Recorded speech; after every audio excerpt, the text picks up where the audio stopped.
During the lockdown, the COVID lockdown, what a tough time to be a salesperson. I have these thoughts. What is selling? Do I have any skills anymore? Group presentations? What's that? Public speaking? So how did you navigate that time as a salesperson? Well, if COVID didn't happen, this book wouldn't have happened because, again, I went through this time where you start looking at your life and you start saying, what am I going to do if this all falls apart? Because there was at one point you're wondering, how are businesses going to survive? Will there be a need for sales?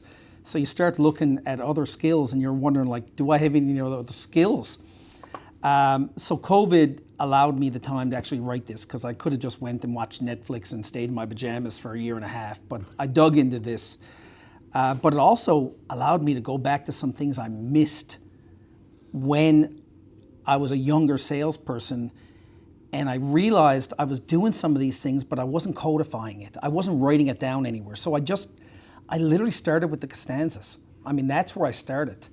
And, do opposite of what you've normally been doing, because that hasn't been working out. Right, and I did 26 or 27, and I didn't put the ones that flopped. There were some bad ones I did, but one of the ones I had to get my head around is no one cares what you do. They only care what you can do for them. So one of the Costanzas 12, I believe, is you got to be a problem finder and not a product pusher. And most of my life, I felt like I was product pushing, whether it was the beer business, whether it was the ad business, logos, I was pushing.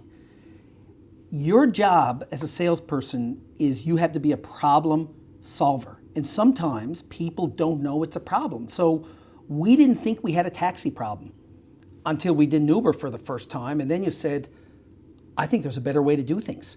Right. So you've got to bring something to them that they don't know before you walked in that room, because it's emotional. And salespeople think selling is logic. And I'm telling you, it's all emotional, and they justify it by logic. So every one of my 55-year-old friends with convertibles, they justify it by JD Power ratings, and I love the way it handles, and I love the engine. No. You want to remind the girl that broke up with you that you turned out to be a big deal. Because we're emotional creatures at the end of the day. We're out of time. I got to get one last little sales axiom in.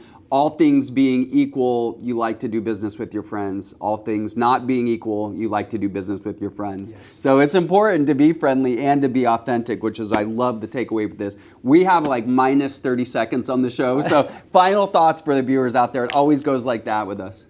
I'm a small-time entrepreneur. I've been one. I think there's people hiding. I think there's people in the shadows with great ideas and they're afraid to sell. Give the book a chance. I think it's your way out, and I think selling doesn't need to involve trickery, coercion, or any kind of manipulation. You can sell without selling out, so don't sell yourself out.